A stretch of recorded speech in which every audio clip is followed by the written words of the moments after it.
अस्सलाम वालेकुम class 7। I am Aurangzeb. आज हम जियो का चैप्टर 5 है और उसका क्वेश्चन 1 है, वो पढ़ेंगे। क्वेश्चन 1 में वो क्या कह रहा है, describe the cause of ozone depletion. हमने उसको बताना है कि ओजोन जो लेयर है वो क्यों ख़त्म हो रही है। अब सबसे पहले हमें पता होना चाहिए कि ओजोन होता क्या है। अल्लाह ताला ने क्या किया हुआ है, हमारे एटमॉस्फेयर के ऊपर क्या बनाया हुआ है, एक ओजोन लेयर बनाई हुई है। अब इसका काम क्या होता है, इस लेयर का काम होता है कि जो सूरज से आने वाली खतरनाक रेज हैं उनको क्या करना होता है, इसने रोकना होता है ताकि वो ज़मीन पे ना आए। लेकिन हमारे कुछ कामों की वजह से ये लेयर क्या हो रही है, आहिस्ता आहिस्ता से कम हो रही है और ये ख़राब होती जा रही है।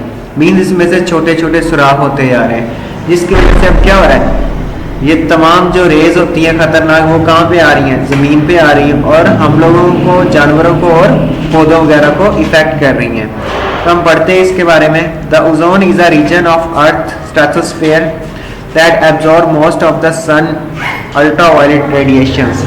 अब ओजोन वो हिस्सा है ज़मीन के ऊपर, वो हिस्सा है जो कि कहाँ पे मौजूद है, स्ट्रेटोस्फेयर में।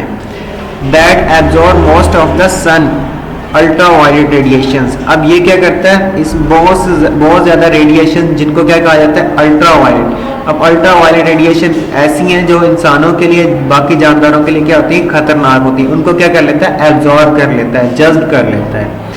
अब ये क्यों आती हैं, किस वजह से ओजोन लेयर खत्म हो रही है। क्लोरोफ्लोरोकार्बन और CFC are the main causes of ozone layer depletion। अब इसमें क्लोरोफ्लोरोकार्बन और बाकी जो गैसेज हैं ये क्या कर रही हैं, ये जब ज़मीन से रिलीज होती हैं तो ये कहाँ जाती हैं, हमारे एटमॉस्फेयर में जाती हैं। तो एटमॉस्फेयर में जाके ओजोन लेयर को क्या कर रही हैं, ख़त्म कर रही हैं, बर्बाद कर रही हैं। These are released by solvents। अब ये कहाँ से आती हैं, क्लोरोफ्लोरोकार्बन और बाकी गैसेज, ये कहाँ से आती हैं, These are released by solvents। ये सॉल्वेंट से आती हैं। रेफ्रिजरेटर्स, मुख्तलिफ रेफ्रिजरेटर्स, फ्रीजर्स जो होते हैं उसमें, और एयर कंडीशनर, AC वगैरह जो होते हैं उनसे ये खारिज होती हैं, उनसे ये निकलती हैं। The molecule of chlorofluorocarbon in the stratosphere are broken down by ultraviolet radiations. अब ये क्या होता है, क्लोरोफ्लोरोकार्बन जो होते हैं ये क्या करते हैं, इसकी लेयर को, इसके मॉलिक्यूल्स को क्या करते हैं, तोड़ते हैं। एंड रिलीज क्लोरीन एटम, और क्या रिलीज कर देते हैं, क्लोरीन एटम रिलीज कर देते हैं।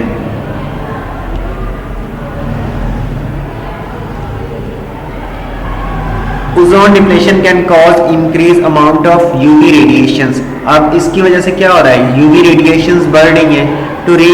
अब जब ओजोन लेयर उसको रोकने वाली नहीं होगी तो क्या होगा, खतरनाक रेडिएशन कहाँ आएंगी, ज़मीन पे आएंगी, और वो किसको इफेक्ट करेंगी, हमें इफेक्ट करेंगी। तो अब वो क्या कह रहा है, ozone depletion can cause increase amount of UV radiations.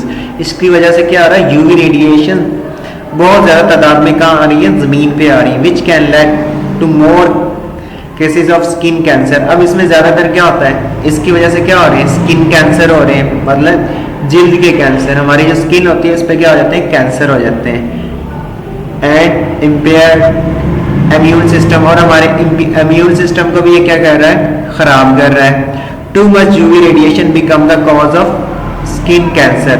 तो ये किसकी वजह बन रहे हैं, स्किन कैंसर की बन रहे हैं। इस तरह हमारा ये आज का लेक्चर ख़त्म हुआ है। हम मिलेंगे अगले लेक्चर में, तब तक के लिए अल्लाह हाफिज़। आपने